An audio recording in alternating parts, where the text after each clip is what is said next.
with this for bidding.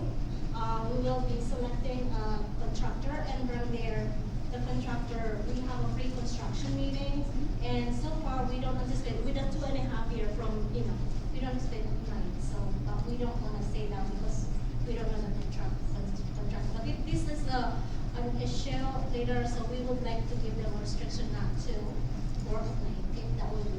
And something for consideration is that the more restrictions that are placed upon a contractor, that will be seen in other areas, such as a longer duration of time. If the contractor has a shorter window to do work in, it will take overall more days for it to get constructed in. Thank you. What's the financial obligation of the township? None? Zero. No zero Yeah, obligation for our next summer. This is only the 20% state, 80% federal. Okay. Great. But the construction is 100%. All right, well, thank you both for coming out. Keep us posted. We'll post the link on our website, and when we get into construction, we'll make sure that any updates to traffic flow will be communicated through the website as well. Yeah, once we already have a selected winner of the bid, I will, get back to the council to give you guys enough time and update you who got the bid. So I will give that to the project manager. Excellent. Thank you all. Thank you so much. Have a good night. We have another presentation. This is by Kevin Seabrook, Bureau Director, Department of Human Services, Bureau of Juvenile Justice Services, and Richard Demas, Juvenile Justice Facilitator Director. Update review of the Southeast Youth Development Center. And I see Dr. Russell is here from the Superintendent of the Perkins Valley School District. Thank you all for coming. Not a problem. Good evening, everyone. My name is Kevin Seabrook. I'm the Bureau Director for Bureau of Juvenile Justice Services. I get the distinct pleasure of serving now 7 facilities across the state of Pennsylvania. We currently have 6 youth development centers, and those are more of our secure setting facilities. And we have 1 youth forestry camp in Huntington County. Do you have a presentation? We turn the lights on. Yeah, you can turn the lights on. I do not have a presentation, so I'm sorry. All right, thank you. I'm sorry, keep going. You're fine, you're fine. So I guess just to give you a little brief history of how we got to this stage. Essentially, within the juvenile justice system itself, there has been a crisis pertaining to beds for adjudicated youth, both male and female, more male than female. Probably about 2022, there was an uptick in need of beds. After COVID really hit, a lot of private providers left the area that serve adjudicated youth, leaving the state to kind of take on more youth than expected. At this time last year, for instance, we had a wait list for adjudicated youth to come into our facility. It was 168 youth who were waiting for services for treatment. As of today, it's at 29. So we've definitely made some strides in the right direction. But taking on this facility, which we call the Southeast Youth Development Center, and that's on the grounds of SEI Phoenix right now. It's a renovated facility, so it's a facility that was already placed there, and we're just basically doing some renovations for that facility. The facility itself will house male adjudicated youth who are court-ordered to the facility, ages 14 to 20. They come from every county in Pennsylvania, but more importantly, most counties are most likely from the Southeast region. Currently in my youth development centers and my youth forestry camp, we're serving over probably about 65% of the youth come from the Southeast region, primarily Philadelphia County, mostly. So this facility here will serve a much needed purpose in our eyes, just pertaining to family reintegration. The closest facility we have to this region is our Northeast Secure Treatment Unit. That's in Luzerne County. Like I said, 65% of our youth from the Southeast region. this will definitely help serve youth that are from this region, and also to hopefully reunite family reintegration in a more positive way. Part of the programming itself, we're looking at, it's a twofold process. We're looking at transferring youth who are currently in our youth development centers right now to the current facility where it's at. So these are youth who have already been through our process, have already received treatment services, but are on the last stages of their treatment services, more of a transitional phase for these youth. So we're looking at this facility to hopefully house those type of youth, and also youth who are going to be committed from county courts as well. So it's a two-phase type of system for us right now. Like I said, we're doing some renovations right now. We're looking at those renovations being fully complete towards the end of the year. Right now, we're on page for phase 2. There's going to be 3 phases to the project itself for the renovations. Phase 2 should be completed by August 12th.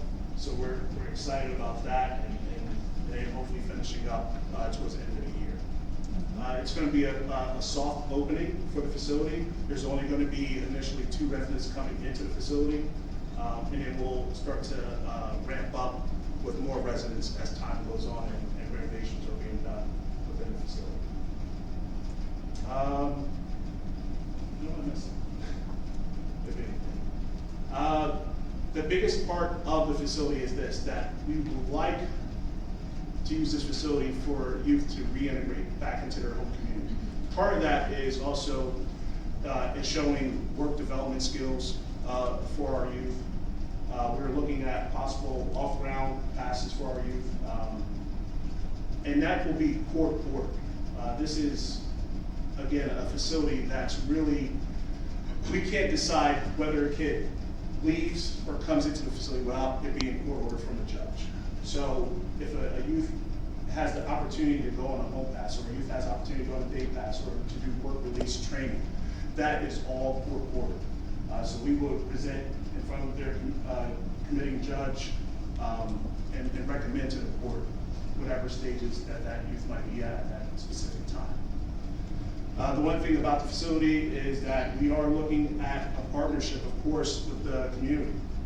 We will have a community advisory board, and part of that community advisory board is inviting the community into the facility to see what's going on, see what we're doing, and how we can be of assistance to the community itself.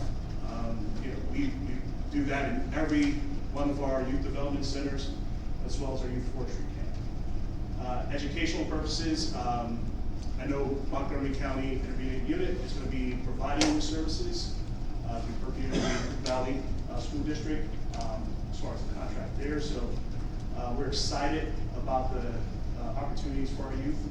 We're excited about the vocational opportunities for our youth as well, and a real focus on being trauma informed within our facility. All of our facilities are trauma informed care facilities. We're really trying to meet the needs of each and every resident that enters our facility, but more importantly, trying to also meet the needs of family members as well, because we all know that most of these youth are going back home to their family members. So we want to ensure that what they're retaining at the facility also transfers back. So, any questions? What's the timeline of actually moving some of the youth in? What's it?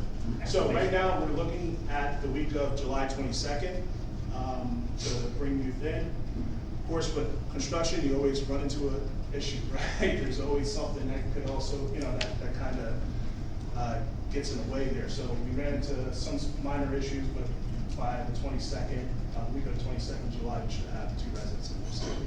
What's the benefit of moving 2 kids in now rather than waiting until construction is done?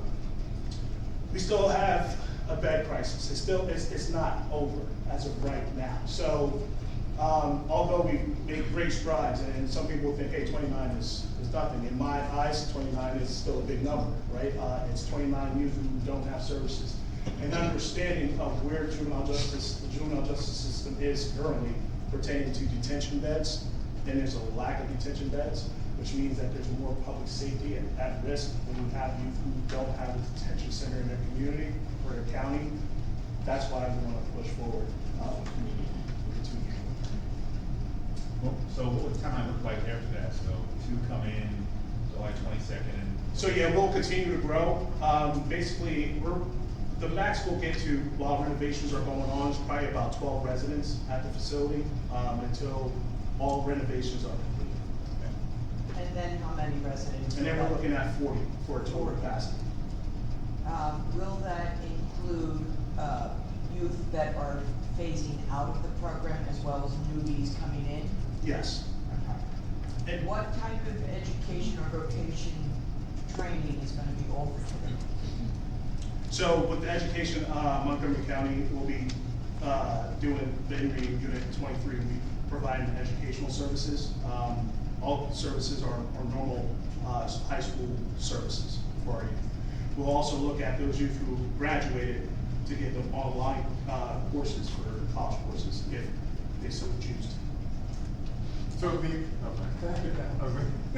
if the IU is taking that, what's PP's role?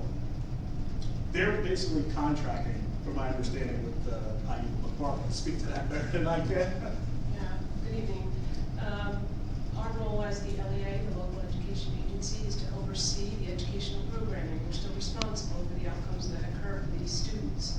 We have opted, as opposed to hiring the staff ourselves and additional PBSD, Perkiomen Valley School District employees, to instead contract the educational programming services out to our local intermediate unit. It's not an unusual arrangement with a center like this. So they will provide the educational programming, we will provide the oversight to make sure that policies, procedures, laws are upheld, and that the needs of the students are being met. Will they be PB graduates? No, most likely. It's possible, but very unlikely. There is a Commonwealth diploma, a special path that students can take when they've been through some different school systems. They may also go back to the schools that they came from, their home schools, and looking at the credits they've earned to date, may be able to stay on that path to earn the credits that would then award them a diploma from their home high school, if they've accumulated some to date. Otherwise, it would most likely be a Commonwealth diploma. It's possible that they could meet the graduation requirements of Perkiomen Valley School District. Unlikely, but it's possible. Other questions to the board? Karen? All right, Karen, can you hear us? She's on mute. Oh, you're on mute, Karen. Sorry about that. Not right now. I know that there's an outstanding question about guardianship and EMS and all that, but I thought not right now I want to ask that. Barry just started to smile. Yeah. So, Hey, Barry. What's that question? So our question that we posed earlier, and we're going to pose it again now, maybe somebody can finally answer us, is who's acting as guardians for their students and who's financially responsible for them in the case of medical emergencies? Barry is our ambulance company, in case you weren't aware. Gotcha. So we're responsible for the students. BJJS is responsible for the students, and you are responsible for payment as well for the services. As such, if I get involved, which I know we're going to, well, kids are kids, even if they're not bad, they get sick. So when that happens, what transportation arrangements have you made as far as having a guardian go along? So it's our staff members that will go along with that resident. It's 24/7 supervision for us, so we will always be accompanying the resident. And during that transport, is it necessary for them to be handcuffed or shackled? We usually will work as a team on that. If you don't need them handcuffed, then you won't. But if you feel as though that person does, depending on the injury. So when you say you're responsible for payment for those services? Yes. How are you paying that? Are you paying So- it through Medicare, through CHIP, or? You would bill us directly. And what rate are you paying? We have a purchasing agent, so they usually take care of that. I can't fully answer to what they do, but So are we going to have to be in contract with them, or? I mean, the problem we have, including with the prison system, is that we bill at one rate, they pay at another. So, my No, question is. we just pay what you're going to bill us. Yeah, so typically, we don't have contracts with EMS teams, we have contracts with hospitals. As far as EMS, we don't have no contracts. My next question is, since you have contracts with hospitals, are there going to be specific hospitals that they're going to have to transport to? So we were looking at Suburban Community Hospital. There is an understanding with the Suburban Community Hospital that they only serve youth who are 18 years or older. But we're working on a contract currently with them to hopefully just treat the initial condition, and then if we need to transfer that youth to a different hospital. So that comes to an issue with that hospital. They're now downgrading that hospital to more of a kind of dock in the box kind of place. So it's not gonna be a full-blown hospital. So yeah, we're looking also at CHOP as well. Okay. So we're looking at just kind of the immediate urgent care. So it all, based on the medical or trauma or whatever would be to that kid, would be a designation. Traumas cannot go to CHOP. So we would have to go to a trauma center, which would be one of the 3 hospitals that are trauma centers around here. So, CHOP does not take trauma regardless of how old they are. So that's something you may want to look into too, is, yes, they'll take kids at the normal 14 or whatever age they be, but if there's anything related to trauma, either getting hit in the head or something in that case, and we call CHOP and say that, they'd be like, go to a trauma center. So in that case, how does that work if you don't have a contract with the hospital and you have to go outside of the hospitals you recommend? Yeah, that would be fine. We just get billed just like we do bill from you. Okay. We take care of that. So. Okay, so you wouldn't have to wait to have a contract in order to have. Correct. Youth in there because it just costs you more. Yeah, it's just not us. Gotcha. Yeah. All right. Is it possible for us to get your contact information? If we can have a further conversation? Sure. Yeah, it would be nice to have a conversation just to kind of, as I said, this is the first, we've been trying to reach somebody, and this is the first time, and now finding out the 22nd, the 22nd is when you guys move in, so, it was over a month ago, when we were trying to find some information from even DHS, we heard crickets. So, it'd be nice to sit down with you guys to have a more, better conversation, understanding of our part in that. Yeah, not a problem. And just so you're aware of the background, everyone's going to lunch because right now at the prison, they're the largest customer of our EMS, and they get 20 calls a month. So having this a well-defined, now we hope we don't see 20 months from you guys, but make sure that everyone's comfortable with a smooth and well-defined process. Yeah. It's going to be important to put everyone kind of at ease here, all right? They have to, they have to staff for capacity, right? Yes, I would say for us, typically, 20 will probably be 2 years, just so you know. Write that down, you committed. But yeah, usually, most injuries that our youth go through is where we need additional medical service for our youth. Usually, it's us taking that in for ourselves. And you guys have medical on And we have medical. 24/7? We don't have medical 24/7. Okay. All right, if you guys can sync up afterwards and make sure Yeah. that we just meet, that'd be awesome. Other questions? What type of crimes have these gentlemen committed that they're in youth detention center now? So it ranges from aggravated assault, homicide. Some youth have committed drug and alcohol, of course, violation of probation. So it definitely varies. It can go from the minor aspect to even the highest. Okay. Is there any, what determines if they go to a DHS center or a private center? Is there any? So the private facilities, they have the option to reject or eject. So they get a referral from the county, and they have the option to say, if they want that kid, sure, bring them in, or bring her in, or if they get like, no, we don't want this kid, it is a little bit too much for us. We don't have that option with the state. We take every kid. That's why the numbers kind of boom for us, when private providers, left the work area here for juvenile justice services. Question for Jason? Can you explain the hall pass and how that works? I'm sorry. Can you explain the hall pass and how that works? So for instance, would an occupant in juvenile center be granted an opportunity to attend a local football game? Okay. So there is that opportunity to attend a local football game, but again, that's depending on the judge approving. So any time that a resident leaves that facility, besides medical appointments, whether it be for recreation activities. So that's different than what the school board was told. So that's a little change in what the school board was told about whether the student would be able to do activities in the community.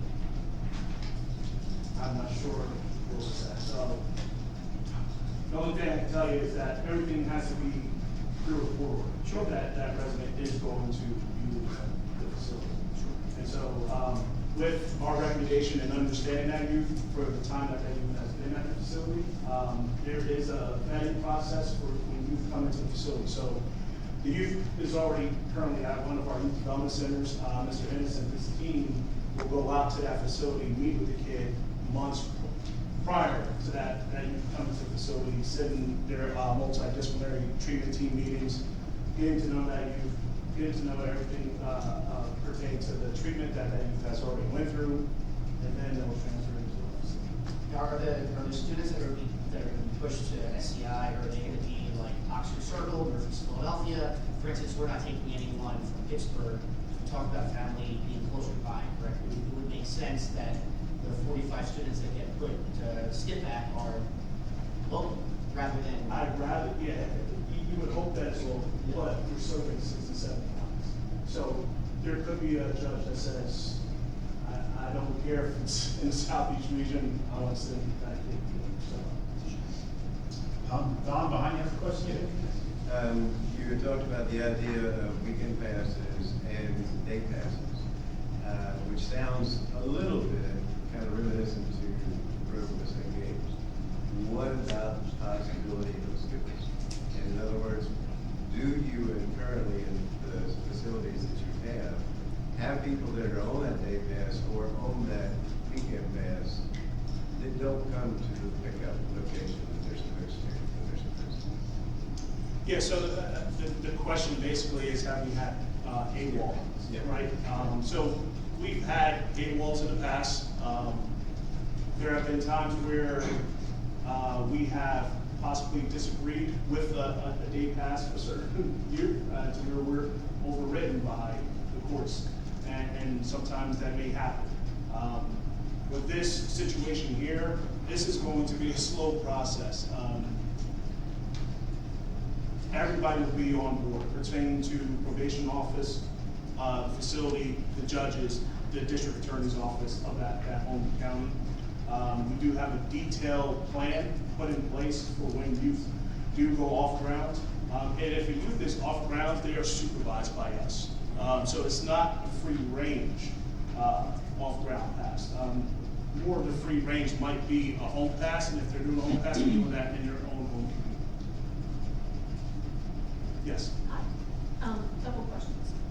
One, when they're doing their hall passes, which I'm not opposed to if they earn the right, correct? But if they're going to a football game or a dance or out in town for the weekend, whatever, will they have security with them? Will they have one of those ankle braces on as I'm watching like, what collar? Will they have something to assure that they're gonna get back to the facility that they need to be? So the staff will be accompanying the resident, yeah, so there'll always be a staff member with that resident. So if we do a day pass with the resident, it's always a supervised day pass. It will never be an unsupervised day pass with that resident. Whether it's just like for a football game or a weekend or even a weekend home? So the weekend home is a little bit different. Staff won't be with that resident. Usually the court will give authority to the parent for when that resident's going home for a weekend. But then you're assuring that they will have adult supervision while they're at home? Correct. Okay. And my other questions were, so two, you're saying you have like 20-year-olds in there? Are they considered why would they be in a youth detention center if they're technically a legal adult? So legally, they have up until the day before they turn 21 for our system. Okay, and my last question is education-wise. So MCIU is running it through PD, or is there an opportunity for tech school? Like, I know my son graduated from Montville, and I think it's huge, and it's a huge opportunity, I think, for these gentlemen that maybe they might be interested in something like that. Do you want to answer that? Well, I'll share what I know, and, you know, you may know Yeah. more, but right now, the question is there an opportunity for the students in the Youth Development Center to attend our tech school, which is North Montville Technical Career Center in Lansdale?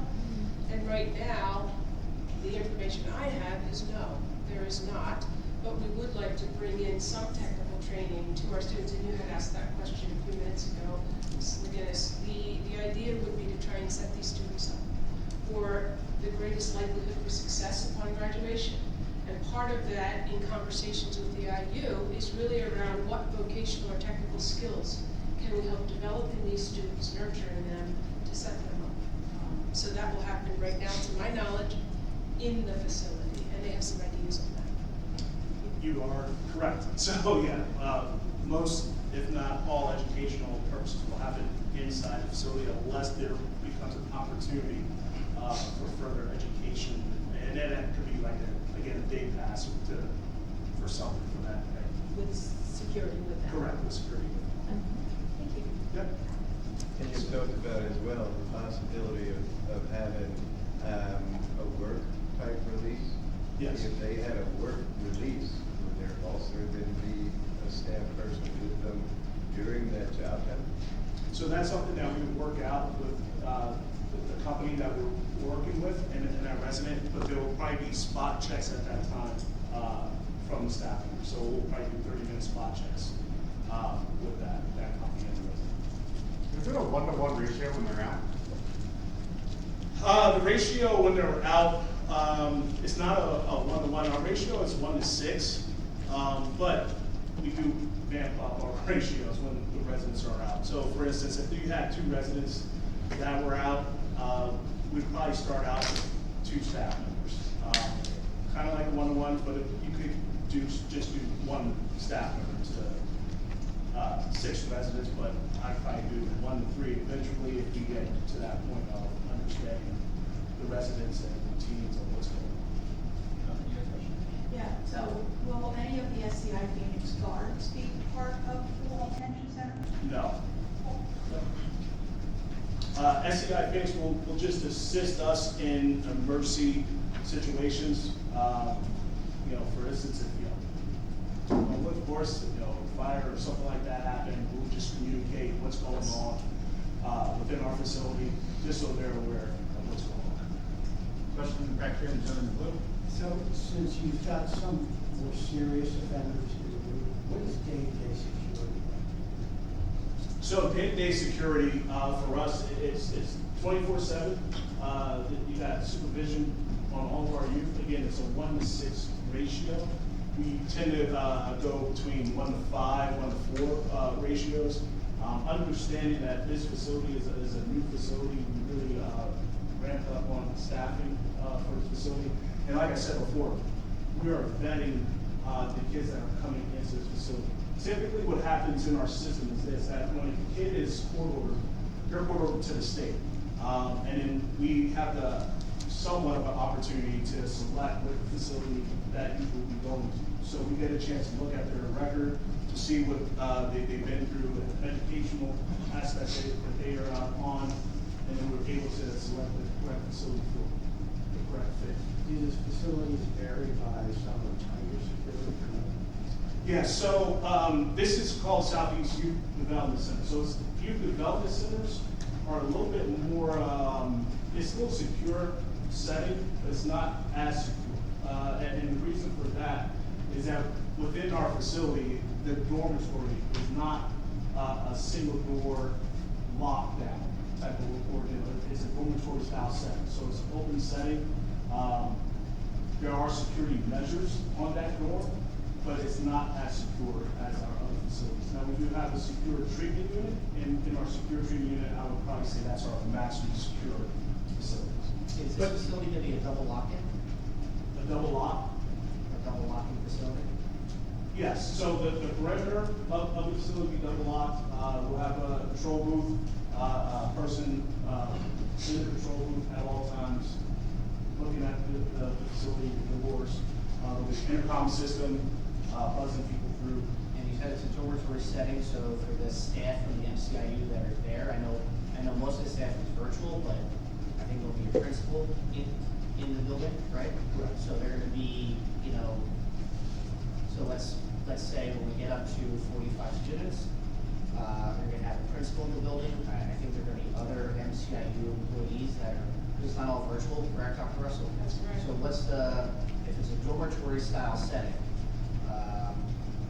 what is, picture me how it looks with the principal and other MCIU staff members there, and what type of, so I don't want to make the thought process that these are bad people. These are just students that have bad attitude. So what's going to be in building if it's a dormitory style setting, that when the MCIU staff there, that they're protected? So the dorms are separate from the school. So there's a separate school, and again, everything's inside that building. So there's 5 classrooms, and there's also going to be an office for the principal as well. And in each classroom, there'll be a staff member present in each classroom as well as a teacher. So if anything goes to occur, the staff member will basically handle any behavioral issues that occur in the classroom. And Dr. Russell, the same policies go, so if students have a problem, they're first going to come to our counselors, correct, or the MCIU counselors, rather than becoming a security issue, it's an education. Like, what I'm trying to understand is, during the educational hours, is the policy curriculum of our schools, which means we're going to potentially see a talk counselor, maybe have a sit-down teacher, parents involved, have a conversation with the principal, get that student focus back on whatever there's education and taking part in those education hours. That same process work. So like, I'm sorry, to answer right for you, it's really a collaboration. Piece. So it's with Montgomery County IU as well as our staff. So we really focus on everybody has a hand. So during school hours, the teachers have full control of the classroom and understanding how they want everything to be set up and how they want to move about. We're there to support them at that time. And support them and maybe, hey, can we get mom involved before we, because Johnny's struggling. And so, all right, we'll get mom on the phone and set up a meeting, with mom as well as with the student. That's a good question, Mr. Senator. I appreciate you asking it. I just want to be really clear that there will be no Curriculum Valley School District staff connecting to these students. The staff are employed by the Montgomery County Intermediate Unit, or they have counseling staff as part of DHS. Right now, the schedule is that the students will be in school Monday through Thursday, August 1st through June 30th. And Fridays are dedicated to some of those life skill development activities, counseling activities, etc. But Curriculum Valley counselors will not be involved in supporting these students. Question for Dr. Hacker. Can you talk a little bit more about the community advisory board selection and makeup for this? Sure. So the community advisory board, we're looking at all local township members being invited to the facility itself, any surrounding colleges that may be in the area that the board themselves here are all invited as well. And really just to talk about what's going on in the facility and also what's going on around the town itself and how can we be of service to the town. I know in Montour County, we have a facility there, Los Angeles Christian Union in Danville. They do a spring fling every year, and our kids are part of the setup and breakdown of that event. So it's just about trying to get back to the community and teaching our kids some of those skills. So the parking for our women is allowed to clean up.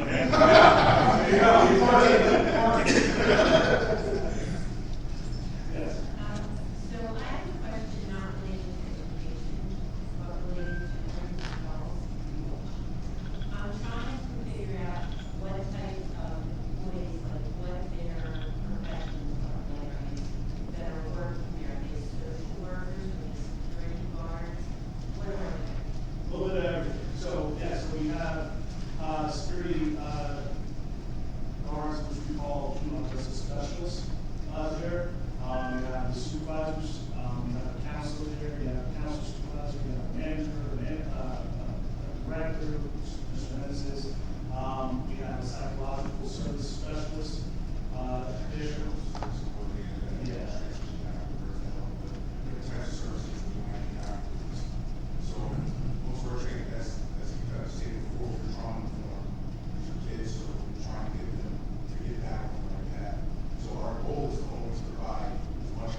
prior to that, it was strictly more of the IUs, both doing the educational services for residents, PPEs, like IUs. So now that process has crossed here as well. Just clarification about those. So the state's giving, does the state now give money to school districts, so the state's giving extra money to school districts to get the sales zero, or is it coming out of the way to give us? No, it's an additional, it's additional funding for this purpose only, so it must be used specifically. And there was information that had to be returned to the state itemizing, how would you spend this money that we're allocating for this purpose? And that information was shared with the state. And it really is driven by what's the cost of the IU to deliver this program, the services to these students. So, it's a net zero for the district. Oh, yeah. Dr. Russell, Mr. Ross, that the current HS not education, correct? So is that even coming from part of the state, is that correct? Coming from health services, not education? Oh, I'm sorry, yes, the question is it coming from the Department of Health and Human Services? That is my understanding, although PDE has run the grant because the monies that we're getting, we're dedicated to education, but ultimately, that is the line item in the governor's budget that supports this. And all these kids will be home by the 21st birthday, when we get one up, that's the Phoenix. Correct. Oh, that's the goal. All right, let's pop, we're gonna stop popping. Thank you all for coming out tonight. Thank you. Thank you. Very, informational. There you go. I got another argument, so. I heard you shaking that money much better, a lot better than you. All right. Moving on. Public comment. Thank you for the wonderful display of July 4th and getting it in before the rain. Yes, we're making sure that NDI is aware of our appreciation and township for all they do for us throughout the year, especially on the 4th of July, and all that big fireworks. Quite another public comment. We have to have more presentations, slow everyone down. Okay. Approval of the minutes for the June 12th Board of Supervisors meeting. Do I have a motion? Motion? Motion second, all in favor? Aye. Karen, over you for the voting? Karen? Yes, I said aye. Okay, perfect. That's just make sure you go from you. Yep. To the treasurer's report. Tracy, do you have any updates before we? Yeah, just a couple briefly. As everyone knows, TD Bank and Skippack is closed. The township has 6 accounts there. We closed them, Allison and I closed those accounts. 2 of them have been merged into our general fund checking account, and one of them will go to Key, that aligns certain facets of our monies where there, and then the other 3 will go to Univest, and we're in the process of making all those things happen. The only other thing I think with the financial statements, when you look towards almost to the bottom of page 3, you will see a very large number in the general fund. That is the defeasance, it's like $1.2 million. And so I don't want anybody to get crazy, that's part of the defeasance, and why the accountants didn't book that on the balance sheet, I don't know. They booked it on the balance sheet for super. So just so you know, when you see it, that's what that was about. So nothing's changed in terms of that number. We still don't have the arbitrage number. Asked for that again today, where we are, but I figure that's gonna be another 400,000. You said page 3, you know, the general fund actual aid budget? Yes, on the report itself, yeah, not the treasurer's report, if you look, Yep. yeah. Where it's detailing every line with actual above it. Yeah, other than that, All right, thank you. I think we're good. The 2 accounts that were closed for TD and merged, do they have to be earmarked? Is it okay to merge them? One was our merchant account, so our credit card account. I think the only reason it was separate as TD was because they initially were the merchant, and then they kind of left them and went and did their own thing. And then the other was just the escrows. and there's really no rhyme or reason why some are in, some aren't in, so we just combine them. But you will still see, we'll still detail what the cash escrows that we're holding. I'll still put that on the treasurer's cover sheet, so you know how much money. We can easily just say, oh, we can pop that out for our total dollar time. Any questions, please? All right, motion to approve treasurer report of June 30, 2024. I'll second. Motion and second, all in favor? Aye. Right, paying the bills. Approval of bills, or a motion to pay the bills June 13th through July 9th. The general fund, $155,269.01. The open space fund for $2,902.17. Sewer fund for $298.90, as well as the bills to be approved for payment today, July 10th. General fund, the amount of $90,318.28. The open space fund, $19,708.95. And the sewer fund, $120,975.87. Do I have a motion? I'll make a motion. I'll second. Motion second, all in favor? Aye. All right. Township engineer. We opened bid yesterday for reconstruction of various trails and the Anchor Road parking lot on the park. Over this construction and services, we recommend them for the work of the bid. They work with us several of the projects in the township.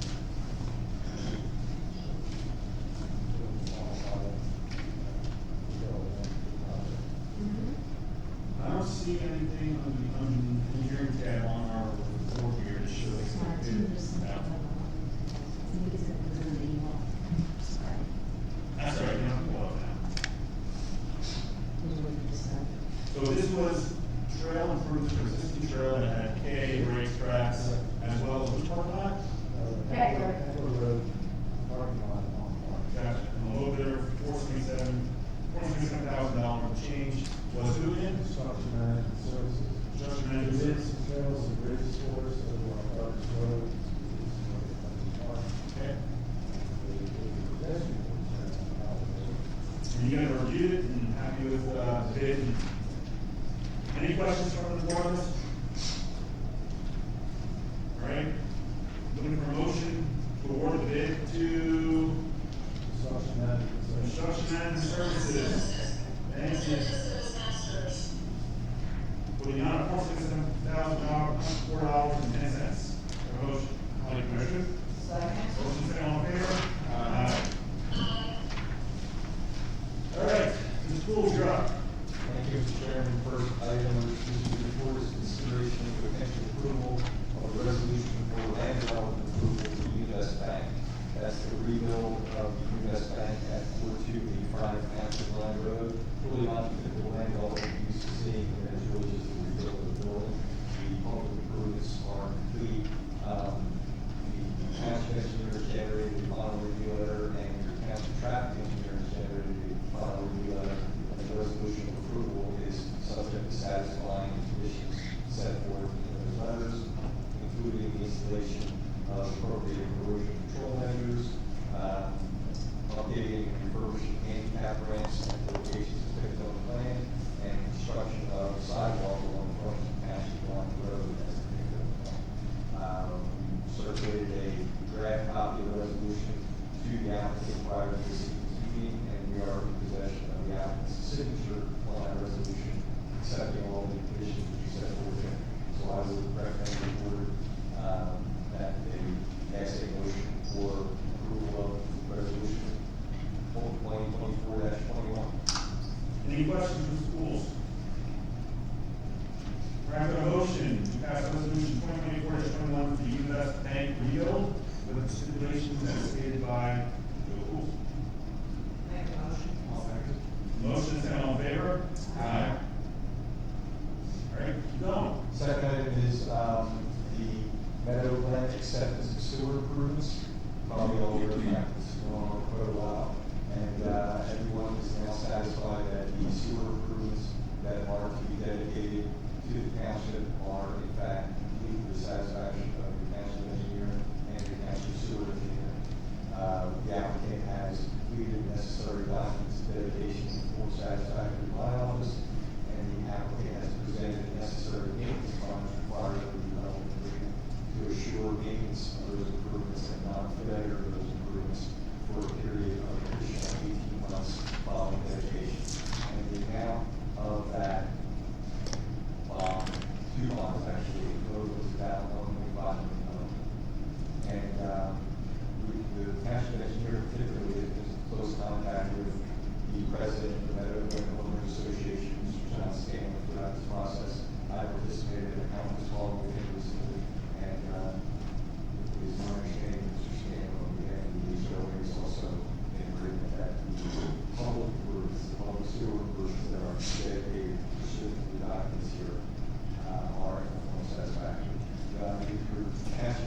did generate a final memorandum, which indicated that there were a few punch list items that Mr. Scanlon was interested in, including seal coating of an emergency exit pathway from phase 2 Ledger Drive, repairable walkway around the Zero perimeter in phase 2, repair of handicap ramps on Tower Court, and review of the sanitary sewer manuals by the sewer engineer Freddie. The applicant has also agreed to those specific conditions as a condition to accept the dedication. So with all that being said, my recommendation that the board pass a motion accepting the sewer improvements on Meadowland and put this project into the main street. My quick question is, those conditions of the punch list of things we've done in the near future, it says financially secure by the maintenance bond. That just means that the part of the bond's not paying for the initial work on it, is it? Bond is not a performance bond. Bond is a maintenance bond. So it's not paying for any improvements. It's just being posted in the event that the improvements fail. So they just will owe that on their dime, all those lists. The seal coating, handicap ramps. Correct. Okay, that's right. Any questions for school tonight? Yep, go ahead. You have a couple other members of the board here, Mr. Oscar and John. This says sewer. We're really talking about the community involvement, correct? No, we're not talking about the unit large. We are accepting the sewer improvements. We're accepting dedication of the sewer improvements. The community at large involves roadway and infrastructure that is being dedicated to the homeowner association. That's not what we're talking about. That's not part of the town. Thank you. So if somebody's repaired after that, we got this. Okay.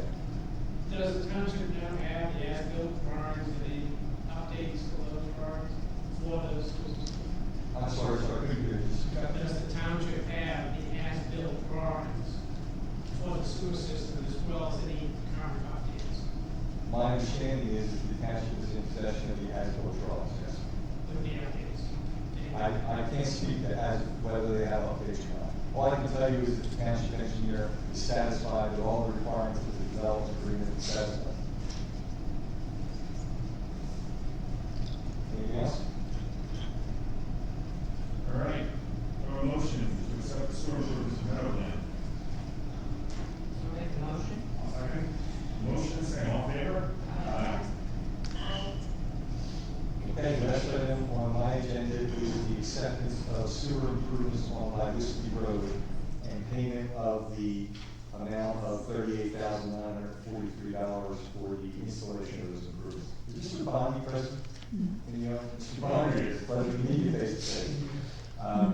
There was a low pressure main installed in Whiskey Road at the request of Mr. Bondi. Mr. Bondi conducted the work and paid for the work pursuant to an agreement with this board that this board had approved quite a while ago. I don't know the exact date, but pursuant to that agreement, Mr. Bondi was to install the system and then upon completion of the system dedicated to the township for the cost of his installation and construction. Not to exceed, I believe, he said $45,000?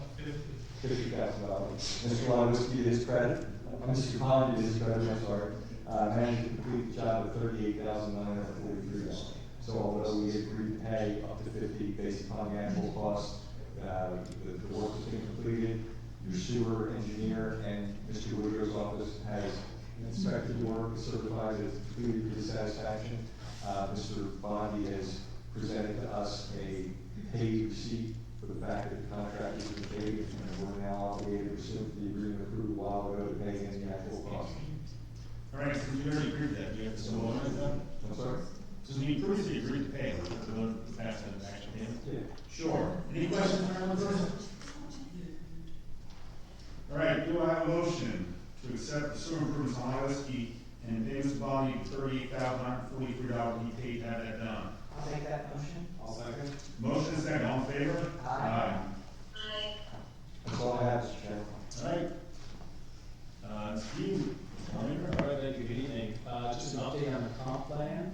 To remind everyone, especially the public, we do have, over the next few months, we'll have a public engagement process that will involve multiple events, both my staff appearing at township events. Also, we will have an open house, most likely in this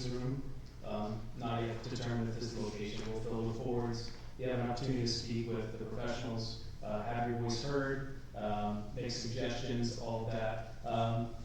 That hasn't been scheduled yet, but stand by for that, for us to set a date for that. In the meantime, to address some of the technical requirements that we have to do to meet state statute, be in line with the county, et cetera, we're forming smaller stakeholder groups of people from the community in certain roles that will help us fill out some of the technical requirements of this. For example, public safety will be involved in helping us address emergency management plans. These schools will be represented to help us understand capacity issues. And all that information will be presented in the open house, so you'll all have access to that. So we're gonna go forward, scheduling in the next few weeks, those small stakeholder interviews to help us push that process forward. I understand there has been some discussion of expanding that group. I would recommend the size of the groups that we have now be kept so we can move forward. But if the board wishes to add members, there are ways we can do that. Again, I recommend against that just for expediency and also the technical needs of this process. But we'll go through with that in the next few weeks, interviewing stakeholders, and we'll hear more about the public house events. Following that, we'll get to work on the actual plan itself. But like I said, we want to hear from you all first, so we're moving forward with that right now. All right, any questions, Ms. Longacre, for the board first? I have something on this.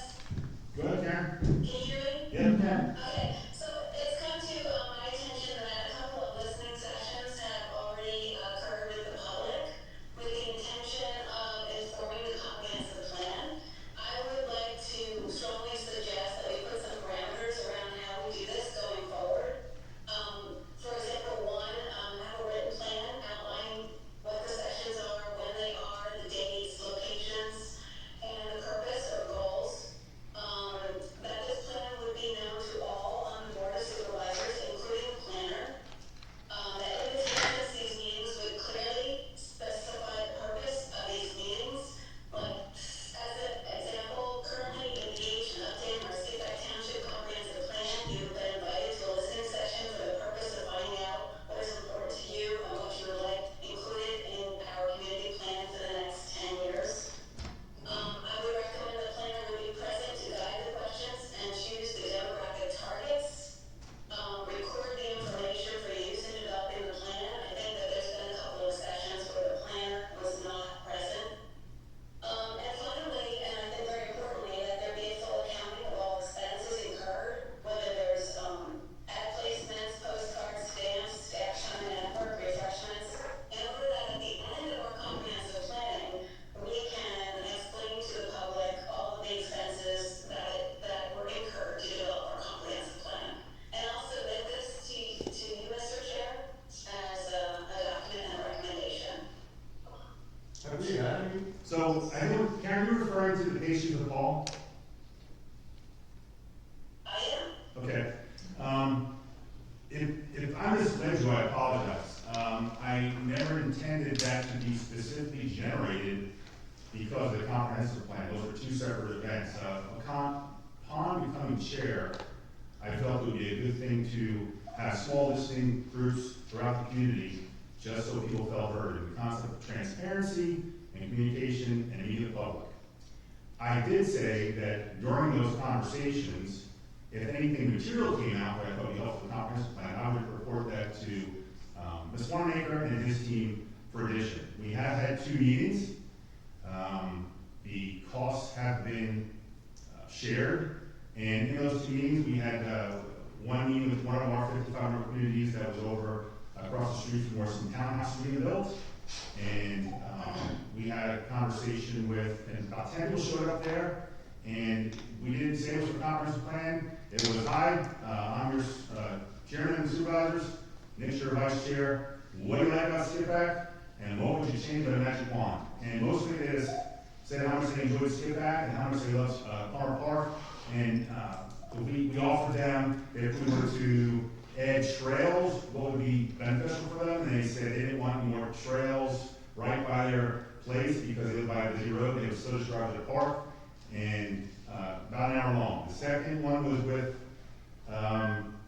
Creekwood Estates, and same thing, about 8 people showed up. what do you like, what would you change? And they said, we love Skippack, and what we would change is we don't like our landlord.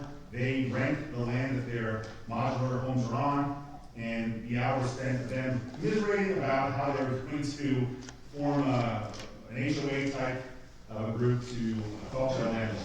So nothing material came out for me to add to the comprehensive plan. The point was really just to have small, not focus groups so much as just small meet and greets to be more efficient to get to meet the community, have them have input back to what we're doing tonight and what they would want to change. You know, easy to go door to door and talk to people from the same demographic and geographic area, figure they have similar interests. So that's what's been taking place. I'll just suggest that, I'm not saying that listening sessions are a bad idea.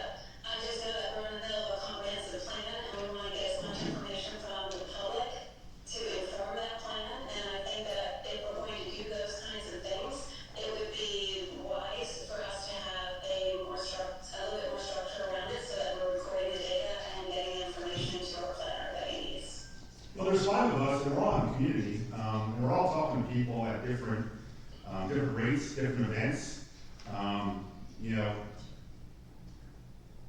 if we were to say that we can't interact with the public because we need the planner there and structure in that conversation, I think that would kind of halt all of our engagement with the community, which I believe is a big part of our role. I agree with that.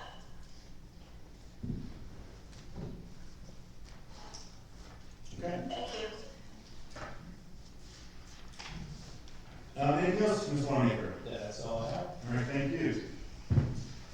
To the township manager, what do you got for us, Alice? Okay, so I'm township manager and traffic engineer tonight. In each of your books, we have a bridge inspection report. Traffic planning and design, who is our professional staff for the bridges and roads, put together a very comprehensive review of the bridge on Perkiomen Creek Road. And if any of you are familiar with that, it's very aged. The railings look like they're truly maybe from the 1940s, like it looks unsafe. It's not necessarily unsafe to drive over. There's a few things going on.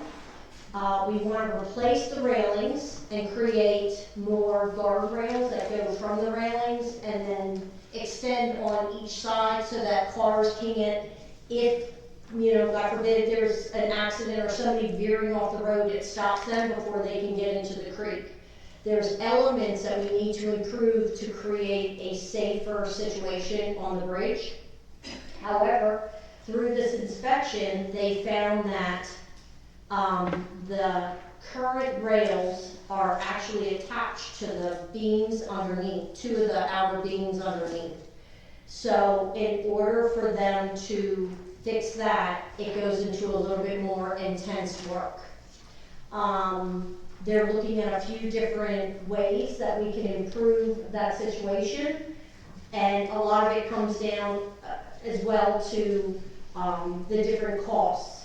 For example, if we were to do a complete replacement instead of just repairs, the magnitude of cost could be somewhere around $400,000 for construction engineering and permitting costs, as well as an additional $175,000. So we're looking at $600,000. The engineering group, you know, is exploring different partial replacement repairs right now for options that will still create a safe environment, but the cost would be a little less. So, for example, the cost for something where we're just repairing the beams and the rails on both sides could be somewhere around $250 in the range, and then additional cost totaling around $375.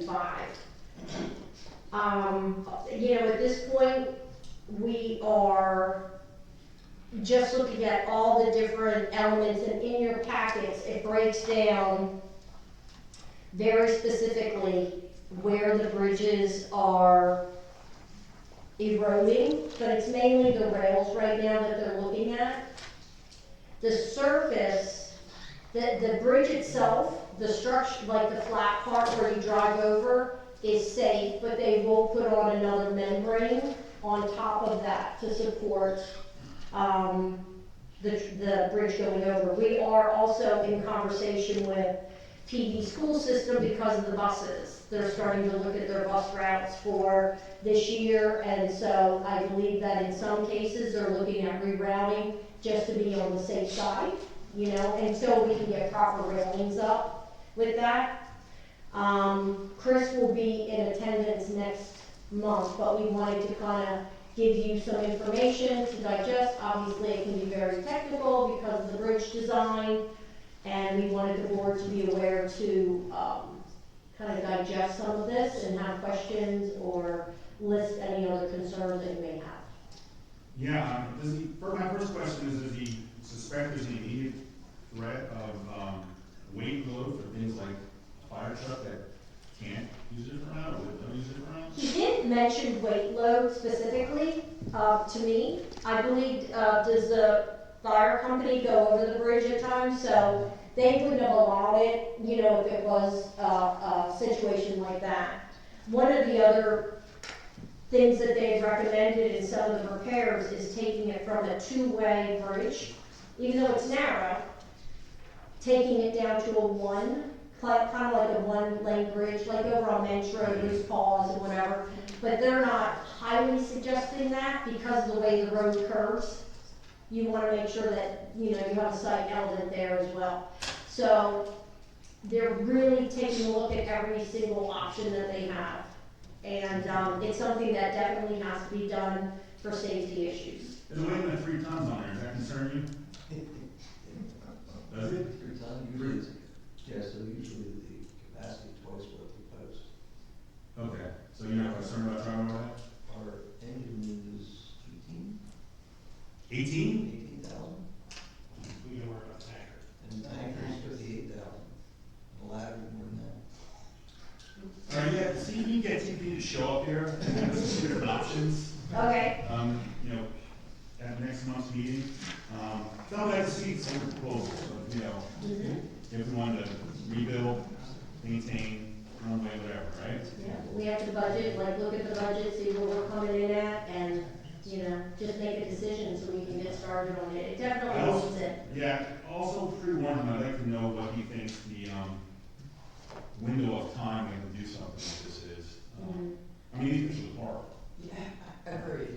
So, I mean, I drove over that bridge, and, you know, 25 miles an hour, you just sort of see it, but, you know, it's underneath it, it's pretty bad. Yeah, fast. It also looks like they have labeled some of the maintenance recommendations as priority within 7 days.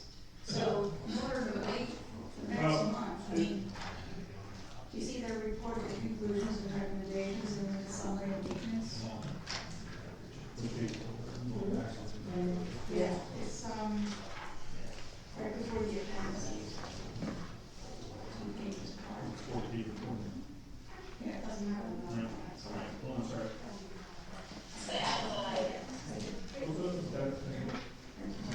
Alice, is it the one just before Mountaintop?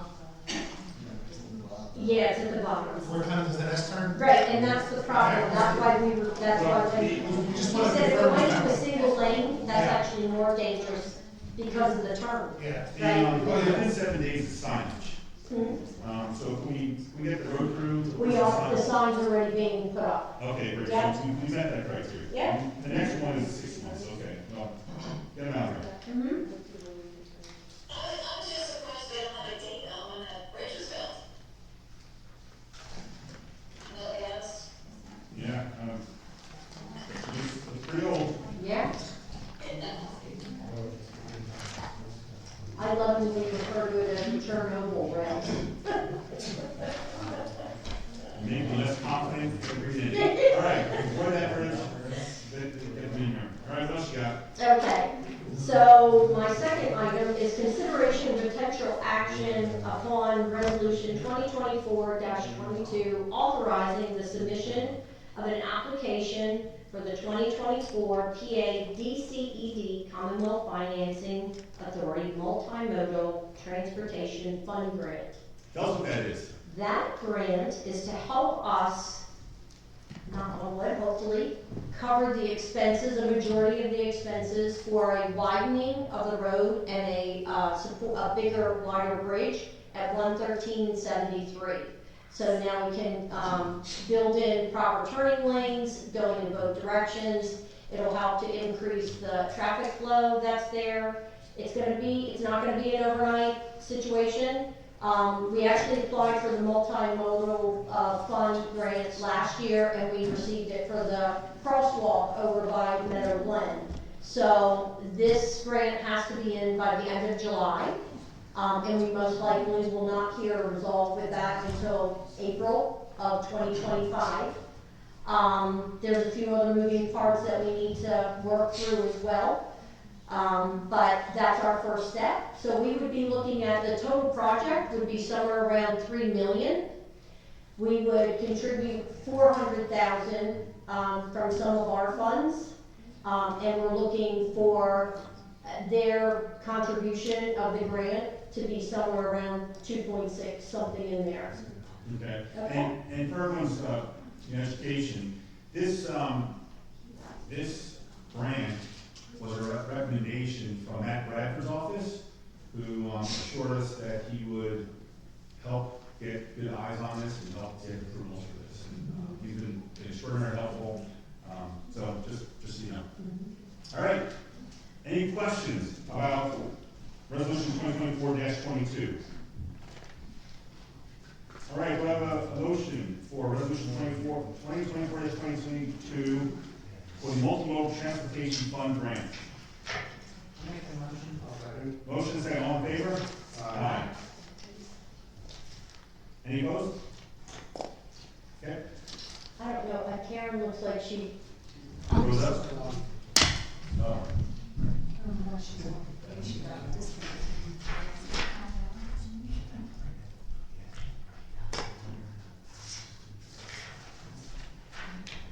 All right. I suspect she was in favor, but it was more on anyway, right? So, you get that? Okay, Karen, we just voted on the 2024-22 Multimodal Transportation Fund Grant. Perfect. I wanted to get on record. All right. Thank you. Next, Alice. Okay, the next step, very happy to share this information regarding our ARPA funds. Now, generally, the past couple of years, we had ARPA funds, which was COVID money that came in through the federal government, and it assisted a lot of the communities in endeavors to help increase support of different areas and needs because of what happened during COVID. In the past year, we used a significant amount that went toward our roads last year and infrastructure, as well as some of our communication pieces that we use. This year, again, we're going to use approximately $387,000 towards our roads. We have the roads now, if anybody is unaware, some of you are very happy about it because they're your roads, but they are in the process right now of being done. So they should be done in next week. So it was a massive road project. We covered a lot of different areas this year. So $387,432 were used from our ARPA funds, which isn't touching any community money, it's all the ARPA money. We also would like to let the fire department know that we have previous approvals from the board with some of the equipment that they requested. So we have the TBS electronics, which was the radios, the breathing air compressor, that was already approved by the board, and the AEDs for the fire department, that was already approved. They did also ask for some tires for the fire trucks, And we have an additional $2,511 and $8,138 that we would like to ask for approval for to cover towards their cost of fire tires on their trucks from the board this evening, as well as our EMS. Barry gave us a presentation last week of some of their needs that they need for equipment. So we had a chest compression system, infusion pump kit, grinder pumps for their EMS building, and some new floor coating for the garage floors where the trucks are kept. So we're asking for approval of that. Overall, the EMS would be receiving $94,714.81. So we would like to ask for your approval on the last 4 items that are listed there, so we can go ahead and have Tracy start processing. And then the last section that we have approximately a little less than 200,000. I would like to make a recommendation. We don't necessarily have to have it approved this evening, but I'd like to put it out there, but definitely for a possible approval next meeting, for money towards the roof to be done on this building, because we're at 22 years now, and we're having some few little issues, a leaking going on. LED lighting. Throughout the building. You know, these are all the older lights, and we're looking into Pico working with us and finding out, you know, if there's any different areas that they can help support some of the funding because it is energy efficient. We're also requesting some cameras locally on our building here for outside parking, as well as some around our public works area. Working on more upgrades possibly to some of the AV equipment here in the boardroom for communication. And finally doing some seal coating on our outside parking lot here with redoing some of the lines so they're a little clearer for everybody. And that's what I have. So if I can ask for consideration and approval on some of these. So if I do the math here real quick, which I've never been accused of doing math real quick, and if I were to say that we already approved the road,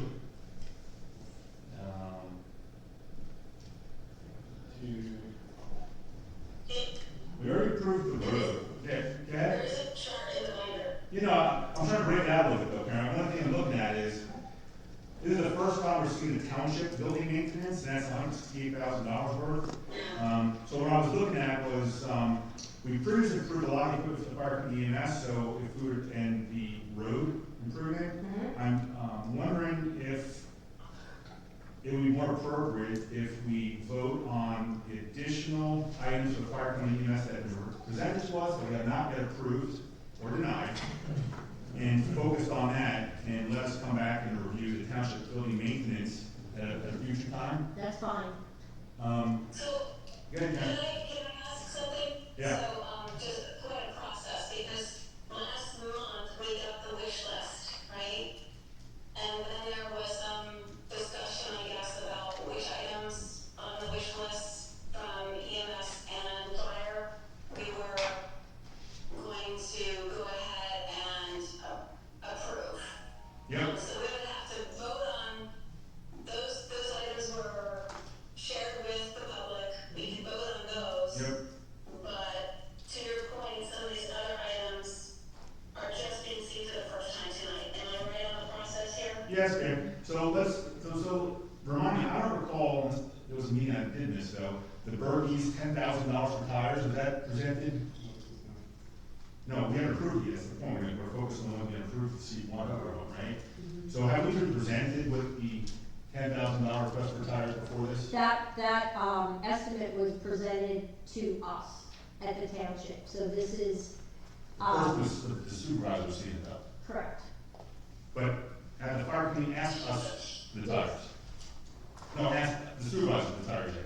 We're trying to get at it, we got 2 things to do. One is to vote if we want to approve it, and then 2 is see when they're off money, right? feel comfortable voting for tires that we haven't discussed yet, or do we shelve that until the? Has it appeared on the agenda as a potential expenditure? I don't recall seeing someone asking. No, no. So I think we gotta skip the tires Okay. for now. And then when we go to the EMS, we already approved the AED, so we're down to the chest, and the other items were shared at the meeting, I recall that, the chest compression system, the infusion pump kit, the grinder pumps, and the floor coated. I do believe at the time, my opinion would be that I was moved by all except the floor coating. I think the $15,000, I know Scorpion was the only bid on that. I do recall Barry saying it was his least concern. I think that that's something we probably get a better price for. So my thought would be that we approve the chest compression system, the infusion pump kit, and the grinder pumps, but not the floor coating. That's my opinion. Anyone else? Wait, very good. Well, you said the AEDs were already approved, but we put in for the AEDs, the fire company dropped its request for the AEDs. And we included them into our request for the AEDs. So the approval, so it came through originally from the firehouse for 10, but then they switched it over to the EMS. And they both got together, both places, firehouse and EMS, because it reduced the cost of the AEDs, correct? A group purchase. Yeah, So my question is, what are you approving tonight, which place? The AED is already approved, the purchase order already approved. That was approved from a previous meeting. It was under the original firehouse one, but there's still 10. And it's broken down by your EMS, your cost for $15,000 for the 6. And then 4, we're going to the firehouse. And then their costs on the AEDs are the $10,040. So that was ready. Total cost was around $25,000? Yeah. Correct? Mhm. I just wanted to make sure I got the right number. Yeah. Yeah, it was 10,000 for the fire company and 15,000 for the ambulance company, So two steps, one is we need to discuss if we're going to approve the additional equipment, and then we'll discuss what we want to use our money for, right? Right, I mean, we have it, it's allocated. I guess the first thing is, the EMS did present at the last Okay. meeting. So we're skipping the tires, we're gonna skip the township building maintenance, and we're gonna focus right now on the additional, yet to be approved request from the EMS, and I'm making a motion to approve all except the floor coating at this time. I'm not declining, just saying let's shelve that for now. And so I would do chest compression system, the infusion pump kit, grinder pumps. I did submit two original quotes that were. They're listed next to it. So Oh, Star Payne came in at 21,000. Oh, gotcha. Yep. I don't know, talk me out of it, guys. I think that, first of all, you told me the floor was the least important thing. It's the least important thing, but if you don't do it now, we don't do it until next time. That's No other requests, though, right? Because you know other requests, it's just these. We're not adding anything in your additional request now. There was an issue with the AEDs, but we're gonna work that out with our supplier. As it turned out, we were trading in AEDs. That was the Lucas. Lucas devices, I'm sorry. We were Lucas devices, the chest compression devices. As it turned out, one of the chest compression devices that we were gonna trade in belongs to the county. So we can't trade It it. actually goes to the county, we just found out that they own it, and we They cannot, own it. so we cannot trade it in. Okay. But their stipulation is they own it, so we can't use it. All right, so is there, given that you now have additional quotes and Fortress is cheap and start paying, is there a motion to approve all as listed on the EMS list? I would make a motion to approve everything. Yes. I have to second that. Motion second, all in favor? Aye. Okay, so with that said, tell the fire company to come back and tell us what the tires are. With the tires. And now, so we're gonna talk about whether or not we want to spend this money at all. Correct. All right, so that is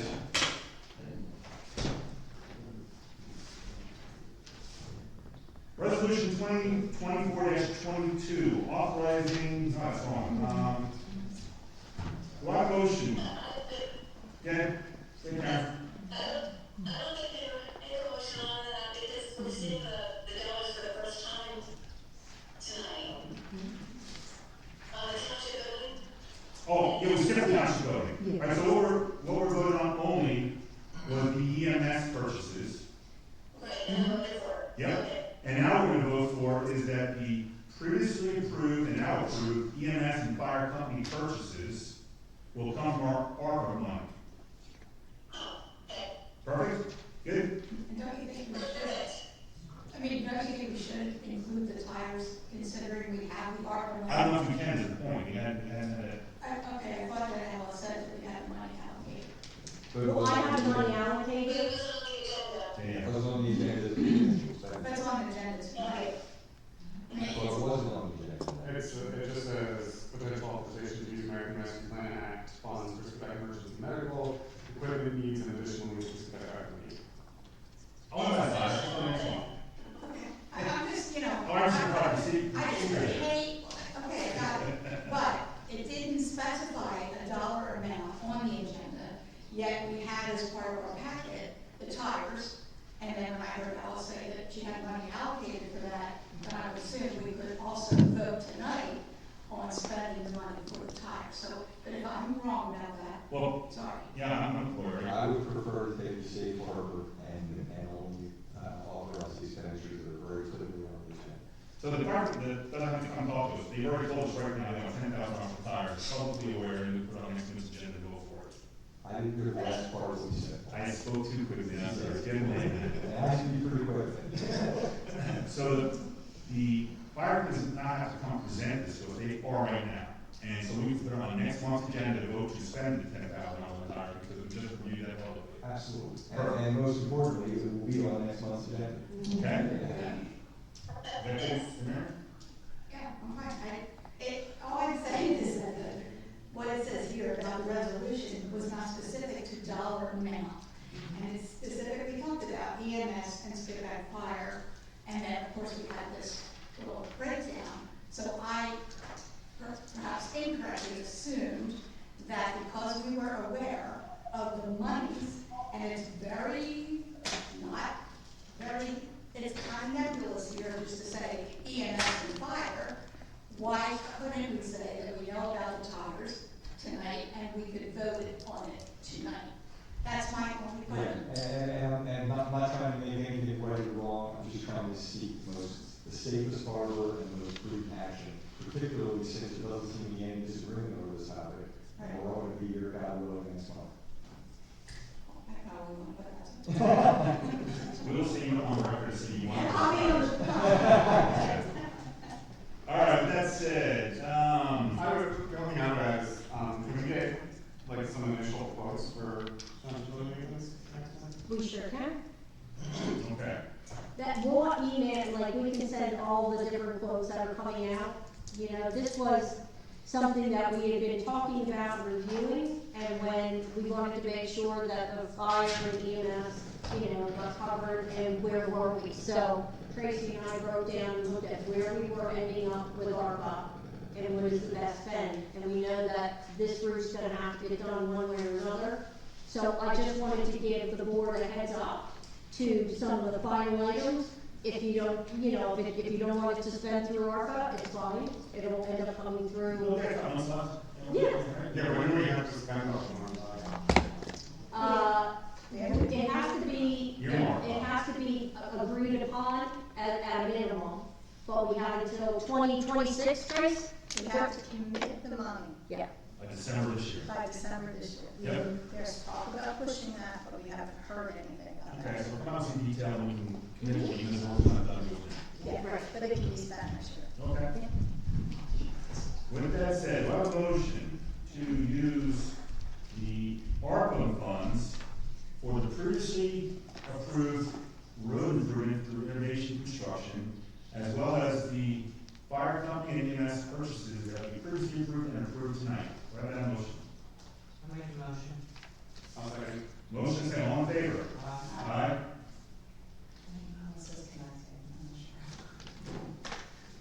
Where on the budget is the upgrade to the internet here? Well, that. I don't know if we got that done. Sorry, Mayor. Karen, we're voting on using ARPA funds for the road improvement that was previously approved, as well as EMS and fire company expenses that we previously approved and approved tonight. Are you in favor? Yes. Okay, unanimous. All right, thank you. All right, make these easier. That's your house. So I have three three special events that are listed. Consideration and potential action upon a special event permit application for DVC British Car Show, held at DVC MG Delaware Valley Classic MG on September 21st, 2024 at 10 a.m. to 2 p.m. located at 4039 Skippack Pike. The next special event is consideration and potential action upon the special event application for Skippack Food Truck Festival, held by MDI Management, Skippack Events on September 7th, 2024, from 12 to 5, located at 4059 Skippack Pike. And then finally, consideration and potential action for the special event application for Skippack Days, held by MDI Management and Skippack Events on October 5th and October 6th, 2024, from 10 a.m. to 6 p.m., located throughout the Skippack Village, hotel, and shop lots. I see that all applicants have their certificate of liability insurance attached, so people are there. Any questions from anybody? What a big marble around them, income collection. Not hurt somebody in. What was that address, 4039, whose property is that? Isn't that right next to Skippack fence? Don't we usually have it in that little parking area? Yeah, I'm not sure. Good location. All right, in the back, really go on it? Okay, I'm just pretty sure. Any questions, Karen? All right, let's get it all together. Let's count that.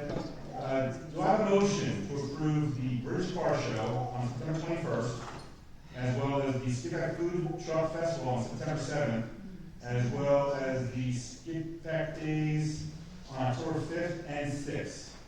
I'll make a motion. I'll second. Motion second, all in favor? Aye. All right. Public safety reports. The EMS is here for that for us. Please. That was fascinating. Start out with a thank you. Thank you very much for the approval. Total calls for the month of June, we had 248 total calls. Of that, 198 were from the main station, 49 were at our substation. The calls in Skippack, there were 91 calls in Skippack. We transported 56 out of those 91. We had 5 patient refusals, 3 recalls, 3 no services, 1 fire call, and 12 of those calls were covered by their squads. We had 3 lift assists and 22 prison calls. Worcester Township, we had 44 calls. Trevor, we had 11 calls, and per Human Township, we had 21 calls. Also, last month, we, every 3 years, we have to be inspected by Montgomery County to be licensed by the state. So that was, we went through that last month, and we passed with flying colors. So our building and law vehicles are now licensed for another 3 years.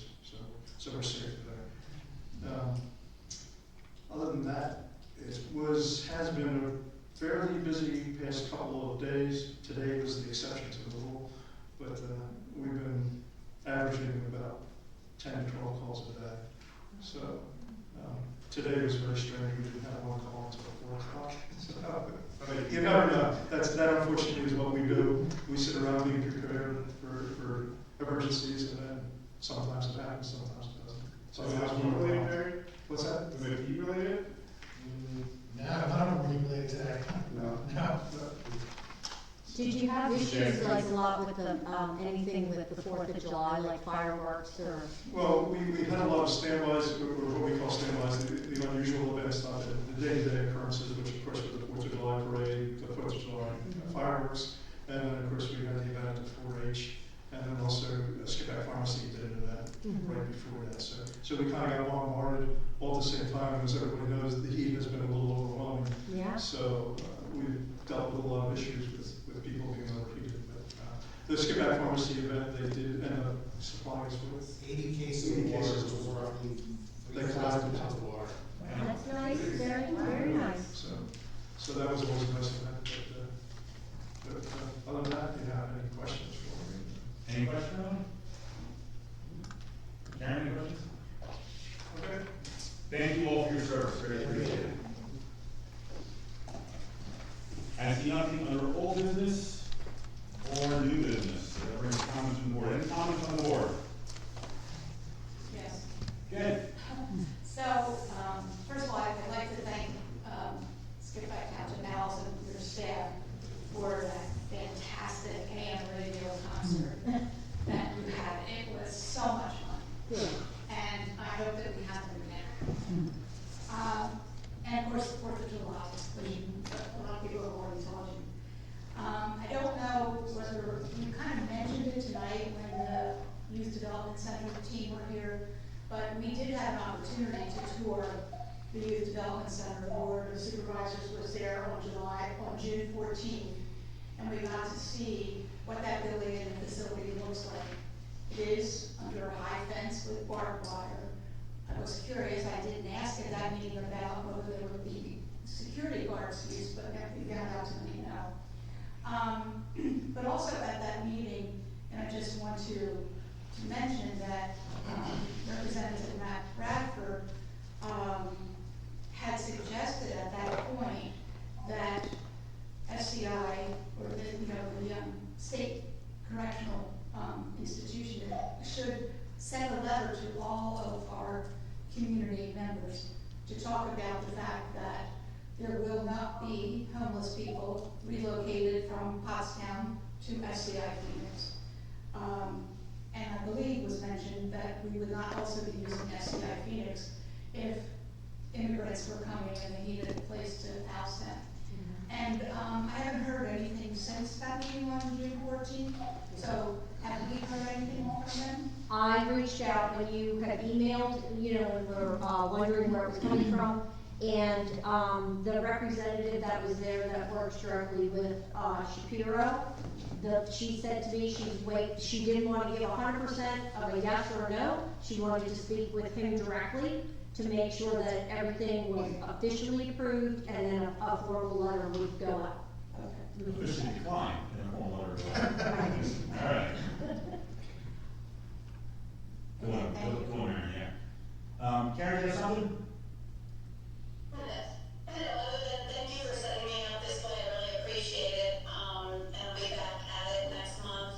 And fabulous events at Palmer Park, Alice and everyone, you knocked it out of the park on 4th of July. So thank you so much. Thank you. Barbara?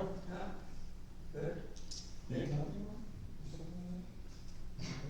She wants to have her seat changed. Sorry, school, I should have brought on this. I was wondering if there was going to be a vote taken on satisfying lien for fire money. This was being on the docket for tonight. No, it was part of the original contract, part of the original agreement, so we're authorized to execute that agreement, or to execute that renewal. Yeah. No. Thank you. Nothing. I have nothing else either than to say you guys are really on fire. The events you guys have thrown forward, I see the extra hours you put in. Thank you so much. Tell your whole team. And Great staff. Yep. With that, our meeting is adjourned. Good night, everybody. Good night.